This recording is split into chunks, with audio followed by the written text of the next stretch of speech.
C'est chaud d'idée pour la Refoua Shlema de Raphaël Ishaï Ben Chava. La question de Ishaï.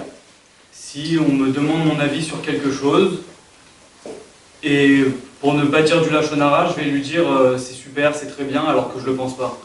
Est-ce que... C'est une mitzvah. On peut mentir pour ne pas parler de Lachon Hara. L'exemple le plus grand que nous avons, c'est Hachem. Hachem annonce à Abraham et Sarah qu'ils vont avoir un enfant. Sarah ricane. Elle dit, comme on aura un enfant, mon mari est vieux. Sous-entendu, impotent. Dieu va voir Abraham, lui dit, pourquoi Sarah a ricané, disant qu'elle était vieille? Elle n'a jamais dit ça. Elle a dit, mon mari est vieux. Dieu lui-même a changé la vérité pour pas faire un Lachon Hara. Donc, pour forte raison que nous, sans aucun problème. On peut mentir, c'est marqué qu'on ment pour le shalom, et il n'y a pas plus shalom que pas parler de Lachon Hara, donc c'est complètement permis. Si on peut s'arranger sans, c'est mieux, mais si tu n'as pas le choix, donc quelqu'un dit maintenant comment ce livre était minable, d'accord, tu as lu un livre minable, tu peux dire très bien. Attends, est-ce que tu peux dire maintenant très bien, mais bon, c'est pas tellement, moi j'aime pas tellement, mais je pense qu'il est très bien.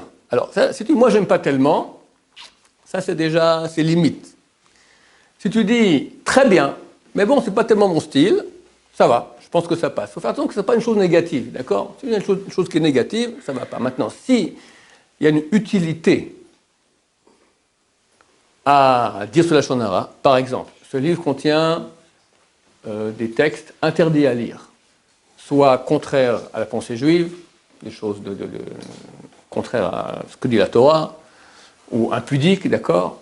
Alors là, c'est clair qu'on a le droit de dire. Je n'ai pas le droit de dire aux gens, n'achetez pas ce livre.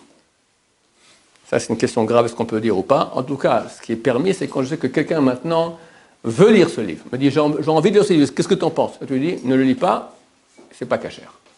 Ça, il n'y a pas de problème parce qu'il y a une utilité là-dedans. Et quand je dis qu'il y a une utilité là-dedans, c'est, ultérieurement, on va étudier toutes les lois, toutes les conditions qui nous permettront de faire un Lachon Hara avec utilité. D'accord? C'est pas n'importe comment, il y a des lois qu'il faut, beaucoup de lois qu'il faut respecter, qui nous permettent de faire un Lachon Hara qui a une utilité. Des fois, tu n'as pas le droit de ne pas parler Lachon Hara.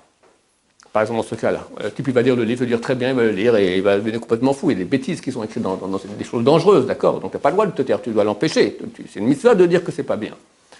Mais d'après tous les critères d'un Lachon Hara avec utilité que nous étudierons, Be'ezrat Hashem, ultérieurement. Baruch Adonai, l'olam, amen, amen.